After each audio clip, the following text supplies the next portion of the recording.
Hi, I'm Renee Devereaux. Thank you for tuning in. And today I'm delighted to once again bring to you Dr. Bryce Mander. He is a researcher and professor from the Department of Psychiatry and Human Behavior at UCI. Welcome, Bryce. Thank you for coming. It's a real honor and a pleasure. Glad to be here. Thank you. So last time we had an interview, we spoke regarding sleep disorders and their impact on cognitive function and brain health. So I wanted to ask more about neurodegenerative diseases, and we ran out of time. So today we're going to make up for that. And so my first question to you will be, how do sleep and other sleep disorders affect the brain? Oh, that's a great question. And it's a big question too, because there's a lot of ways that sleep can affect the brain and how it functions. But in the context of neurodegenerative disease, I think it's first probably important to kind of define what we're talking about. So many of your viewers may have heard of dementia, right? Yes. Which is cognitive decline associated with neurodegenerative disease that is progressive and irreversible. One of the most common forms is Alzheimer's disease, where we see a lot of bad memory impairments, but as it progresses, it can spread to other cognitive domains and functions, and ultimately widespread functioning, basic functions can be impaired, such like basic language functions. Now, there are other forms of dementia as well, like vascular dementia, which is related to vascular changes in the brain, which can cause degeneration to occur, and many other forms of dementia are also associated with degeneration in different parts of the brain. Now, all of these can be impacted in some way by sleep. Sleep disorders can increase your risk for getting various forms of dementia, like Alzheimer's disease and vascular dementia. And so please let me see if I understand this correctly. We're talking about dementia in general, so that's like an umbrella term, and then Alzheimer's falls under that. That is as correct. Does like cardiovascular dementia, but it's just like a branch of the general dementia. Okay. That's right. So dementia is an umbrella term, and Alzheimer's disease, vascular dementia, other things called frontal temporal dementia or Lewy body disease. They're all different forms of dementia. All right. So Alzheimer's is a specific example of dementia. Okay, so is Alzheimer's, for example, like the most serious, or is that the most debilitating? Or they're all pretty debilitating. Alzheimer's disease is by far the most common. It probably, I would say, somewhere around 2/3 or so of all dementia cases are Alzheimer's related in some way. Now, there's some people that have multiple forms of dementia at the same time, which is, very tragic. They'll have Alzheimer's disease and maybe they'll have vascular dementia or Alzheimer's disease and Lewy body dementia. That can be pretty tough too. But all of these forms of dementia are related to sleep in some way. There are sleep disturbances in all of them. The ones we know the most about is Alzheimer's disease and vascular dementia. And a variety of sleep disorders increase your risk for developing them years later. Can you explain just what is the relationship? I mean, if a person is not, let's say they don't sleep long enough, how does that affect the brain? I mean, what's the mechanism there? I'm really curious. No, actually that's a wonderful question, and it's something we're all curious about, right? We're trying to understand those mechanisms. There are certain things we do know right now, though. So I'm going to take the specific example of Alzheimer's disease, right? Because all of the different dementias have different pathologies, and so sleep will impact those in different ways. But there's also different ways that sleep can impact your risk for dementia, right? It can either accelerate the production of the pathologies associated with that form of dementia, or it can impact the brain's resilience to or resistance to the buildup of that pathology, right? So some sleep disorders may just on their own without dementia degenerate certain parts of the brain, and that means that those parts of the brain are smaller, and so as the pathology builds up, there's less of that material to resist, less of that gray matter to resist that pathology. Now, in the context of Alzheimer's disease, there is now a very robust literature showing that sleep apnea, insomnia, which are two very common sleep disorders that emerge as we get older, even general sleep disturbance if you're someone who sleeps too little, or if you're someone who sleeps way too much, right? If you're sleeping, about 10 hours a day or more, that's also been associated with increased risk. But even if your duration is fine, some people have very fragmented, poor quality sleep. though they don't have a sleep disorder per se, and that can increase your risk as well. So to get to your mechanism question, there is now a lot of literature, both in humans and in animal studies, to suggest that the pathology of Alzheimer's disease, which is the beta amyloid plaques and the neurofibrillary tangles, are actually directly affected by sleep. So if you have shortened sleep or you have suppressed sleep of a certain kind, so your most deep form of sleep, it's called slow wave sleep, when that type of sleep is suppressed and the quality is low, you can get an increase in the beta amyloid peptides and an increase in plaques if it occurs over a long period of time. So if you have chronic sleep restriction or disrupted sleep for a long period of time, or you have a sleep disorder like sleep apnea, amyloid can build up in the brain. Okay, so when you speak of amyloid and plaque, we're talking like waste. The waste matter that collects in the brain? It's one of the pathologies of the disease. So Alzheimer's disease is actually not defined by the clinical symptoms per se. I mean, you need them to be there, but the definition of it is the presence of two pathologies. One is beta amyloid plaques, which is basically it's part of a protein. There's this protein called APP, or amyloid precursor protein. It's in membranes of cells. If different enzymes clip it in a certain way, it can produce these amyloid peptides. Those amyloid peptides are neurotoxic on their own, and they build up in the brain as neurons are more active. So if they're very highly active neurometabolically, they'll be more likely to produce this peptide. And that peptide, as it builds up, it can group and form groups of itself and then form these clumps in the brain. And it's thought that they're one of the defining pathologies of the disease. Neurofibrillary tangles are made up of another protein called tau, which helps stitch together the infrastructure in the axons of neurons. So neurons will have a cell body and they'll have dendrites sticking out the top, which is how they communicate with other neurons. They also send this long tail called an axon, which reaches out to other neurons, and it's how that neuron tells other neurons what to do. Well, that long tail needs infrastructure and support, and that's provided by something called microtubules. So these tau proteins help stitch them together, so it's like the support beams of a building, right? So it helps, it's like the nails that hold them into place. And in a dysfunctional pathological state, they get twisted up and they form these clumps, and then the axons then degenerate and twist up. So there isn't like proper circulation or communication among the neurons. That's absolutely correct. Yes. So you have miscommunication between neurons. You have degeneration of those neurons.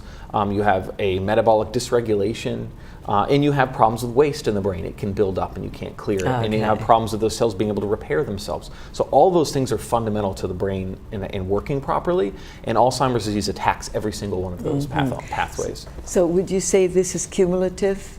You know, that it becomes increasingly worse as we age? Yes, that's a great question. So everybody has this pathology, and it cycles up and down in a day-night cycle. The more that we're awake, the more this amyloid increases. The more that we're asleep, the more it decreases. So it's in a sort of a circadian rhythm. But as you get the disease process, before you even get clinically diagnosed, before you see clinical symptoms, these pathologies build up in your brain. And about a third of healthy older adults, many of which never develop Alzheimer's disease, you can see these amyloid plaques in the brain. In fact, but if you have them, you're at greater risk for developing the disease. But you need that amyloid and you need the tau together, right, to be diagnosed, essentially. I see. Yeah. Wow. Okay, so then is sleep also related to memory and memory? Yeah. Yes, it absolutely is. So sleep has been associated in a number of studies within memory, and there are actually even certain features in sleep that are associated with memory functions. And if you actually do causal studies where you manipulate the expression of those sleep features, you can improve memory, at least over a night, right? So you can have somebody study something and then you can enhance their sleep, and then relative to a sham control where they don't enhance it but they still do a stimulation, you see an improvement in memory. And so there's a lot of ways that memory is supported by sleep. Well, that's fascinating. So if somebody is suffering from memory loss, it could be related to insufficient sleep. And yet, am I understanding that if, for example, somehow sleep is improved, so will the memory? Yes, that has been shown. As a matter of fact, age-related declines in memory are associated or correlated with age-related declines in sleep, specifically in these specific features of sleep that are relevant for memory. And if you enhance those features in in older adults even, you can show improvements. Now, these experiments have only been done over a single night. It's not like if you sustain these stimulations over time, will it improve their cognition over time? And that's what we really need to know, and the studies haven't been done yet for that. But we know the proof of concept that it certainly helps. Because that's very exciting. Yeah, that could because be then we're looking at possibly reversing. Yeah. Or at least slowing the decline. Slowing your decline. Now, and this is something that's really important to kind of get across about Alzheimer's disease. So if you have a memory that's lost to Alzheimer's disease, no matter what intervention you do, even if there's a cure that's produced tomorrow for the disease, which right now, unfortunately, there's no cure, there's no prevention. There's ways to modify risk and reduce your chances, but there's no way to guarantee you won't get it or to reverse it if you have it. But say that there was something developed tomorrow, right? You would then be turn the brain into a state where it can learn again, but you wouldn't reform all of those synapses that were lost. And that's where the memories live. They live in a network of synapses across your whole brain. And so as those degenerate across your whole brain, you lose that memory and it's gone forever, unfortunately. And so the degeneration of the synapses, is that also impacted by the, what do we call it, the tau and the yes, the amyloid plaques the and tau. amyloid plaques. Yeah, so actually the pathology that's more closely tied to that neurodegeneration is the tau tangles. Is they're degenerating the actual axon connections from one neuron to the next. And that pathology has been more tied to cognitive symptoms than amyloid has. And in fact, there's been a debate in the field about the role of amyloid in dementia because it's so weakly or loosely associated with the cognitive or clinical symptoms. And that's probably because it builds up first. It triggers tau to spread through the brain and degenerate different parts of the brain. And as the tau degenerates to different parts of the brain, that's when you see the loss of synapses, loss of neurons, and that's when you see the memory problems and the loss of different cognitive abilities and faculties. How fascinating. I mean, that is just... and tragic. And tragic, and tragic. And so, as far as risk factors, is depression a risk factor indicator in dementia? Yes, so there is a substantial literature now that suggests that depression increases your risk for getting Alzheimer's disease. What's less clear is the type of depression. So there's forms of depression that you can develop later on in life, and its profile is a little different. It's not the same sort of mood disturbance per se. It's more that you're irritable and sort of less interested in things and have lower levels of energy, more fatigued. That tends to be associated with Alzheimer's disease. On the other side of it, people who get diagnoses of Alzheimer's disease or mild cognitive impairment, which is a transitionary stage before you get Alzheimer's disease, they can develop depression because they've learned they've had this disease. Of course. So there's a chicken and egg about that, right? And so it matters. Thought. Right, exactly. It's a very depressing thought to get it, and especially when you know there's no cure and you know how it's going to affect yourself and others around you. So there's some people who may develop it because they have the diagnosis, and there's some people who develop it as an early part of the process of getting the disease itself. But there's other conditions, psychiatric conditions, that can also increase your risk. There's some literature that suggests that post-traumatic stress disorder can increase your risk. But that might be because most of that literature is in combat veterans who've also experienced traumatic brain injury, and that can also increase your risk. So it's hard to know which part of that is increasing your risk. So there's a lot of those factors can increase your risk, certainly. That is fascinating, because let's say a person in their youth has been depressed or throughout their lives, although never on medication, but at some point it can lead to Alzheimer's. That's what I'm understanding. It can. It's a risk factor. It is a risk factor. And even independent of Alzheimer's disease and dementia, there is actually a known literature that shows that depression is also associated with memory problems. And in fact, that's related to changes in a part of the brain called the hippocampus, which is really critical for memory formation. And so that can be actually atrophied by depression. But if you treat that depression, you can reverse that atrophy, or at least slow it down.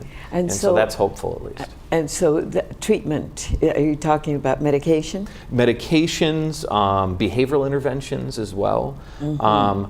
There's actually, and so we'll get to this a little bit later probably when we talk about it, but exercise is really good for the brain. Really, really good for the brain. Really good. Aerobic exercise in particular, but strength training as well. But aerobic exercise can actually can reduce the impact of depression or dementia on these neurons, and it can facilitate neurogenesis. It's really good. During my entire career, I always, encouraged exercise for my clients, especially if they talked about depression. Yeah. Because it's such a mood enhancer. Yeah. It's a mood enhancer changer. and a cognitive enhancer too, And it turns that out. too. And so now they've discovered the added benefits. Definitely. Okay, so the depression is something to be concerned about. Yeah. What you mentioned about the hippocampus, can that actually be regenerated? I mean, yeah, so there are different parts of the brain that receive new cells, not just in development, but throughout your entire life. This is called neurogenesis, associated with the birth of new cells. The hippocampus is one of the two places that gets it the most. really? And these new cells will come and they can either turn into glial cells to support sort of the white matter in the brain, they can become neurons, or they can become epithelial cells supporting the vasculature. And exercise increases the chance that those will turn into neurons, and it increases the rate that you have neurogenesis. And if you have depression and you treat depression, so depression itself is associated with reduced neurogenesis in the hippocampus. But if you treat that depression with SSRIs, for example, serotonin, selective serotonin reuptake inhibitors, that can actually, there's new evidence that might reverse the suppression of neurogenesis in the hippocampus. But exercise, regardless of depression or not, can enhance the expression of neurogenesis. Yeah, no, that's my go-to whatever, medication. It's good for so many things. It's excellent for everything, I feel. Yeah. So, okay, well, depression in itself will impact your overall health, period. Yep. Okay, so that's it's sad because often people aren't even aware that they're depressed. Yeah.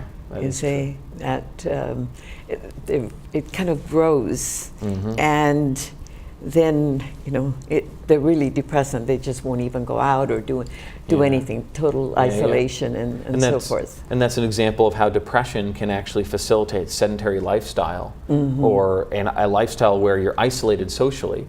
And exercise and social interaction and engagement are critical for the brain's cognitive and emotional health. And in fact, both of those things reduce your risk for Alzheimer's disease. If you're physically active on a regular basis, if you're socially engaged, have a large social support network, that can enrich your life, right? So enriching yourself socially and enriching yourself with learning new things and lifelong learning experiences, those are all really good for the brain's health, and it reduces the risk for Alzheimer's disease. And so when a person is suffering from, let's say, insomnia, I mean, that really should be addressed.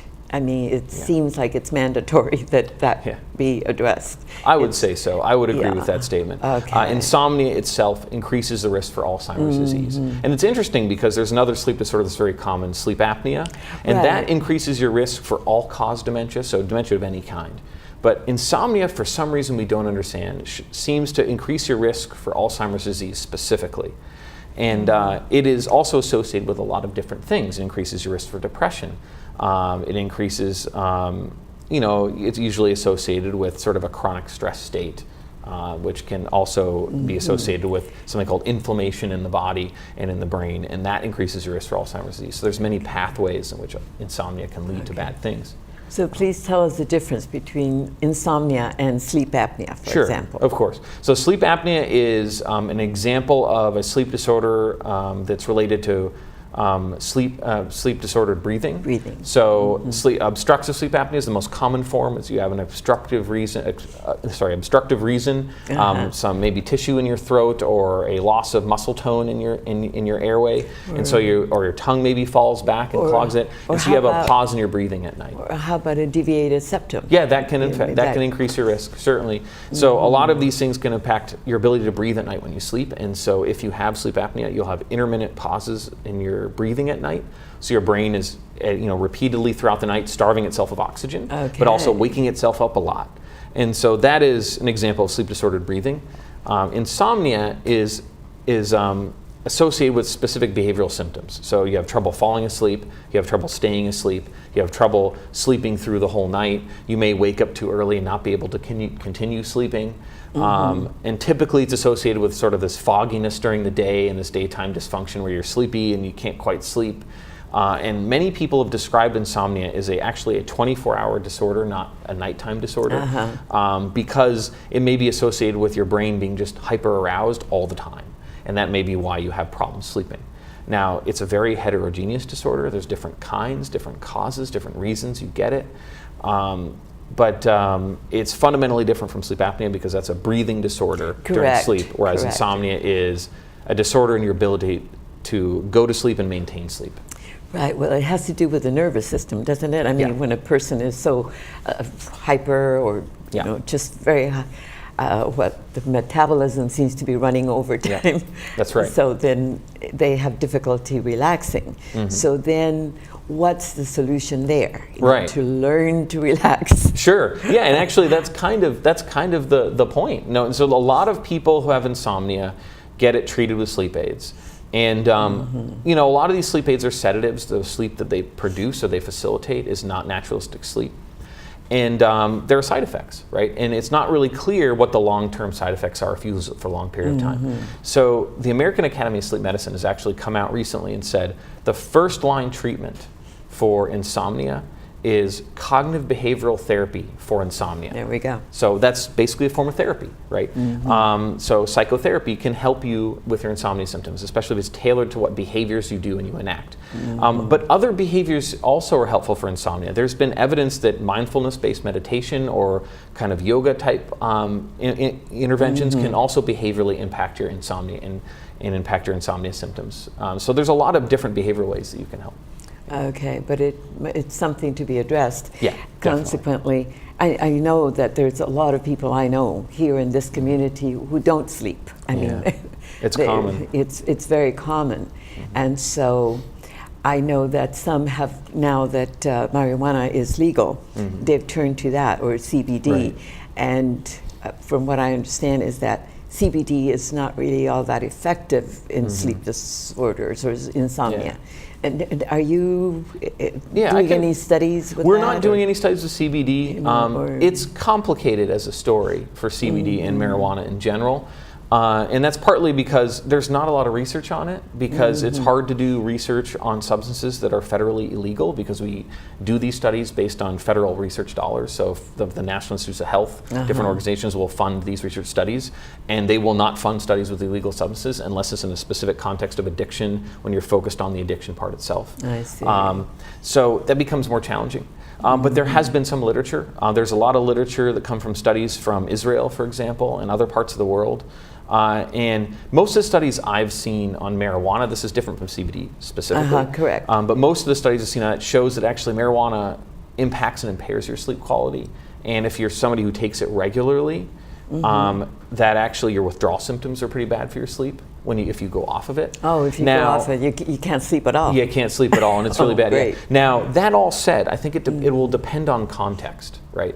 So if you are using it to deal with something like a PTSD-like symptoms, that might actually relax you enough to be positive for your sleep, right?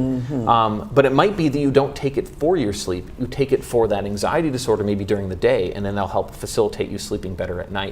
So we don't really know enough about that, though, and there's a lot more work needs to be done in that area, because it's promising and hopeful in certain contexts. But as a blanket statement, I wouldn't say you should take this to improve your sleep. Okay, but the idea, or what I understood was that if I get to relax, or if the person relaxes beforehand, and it could be an emotional condition that causes them to not sleep at night. So if they relax, then they'll be able to sleep better. Okay, yes, so that's generally the philosophy. Sort of an indirect effect. It's an indirect effect related to stress management, right, and chronic stress. And chronic stress is bad for your sleep, just like it's bad for your brain in general.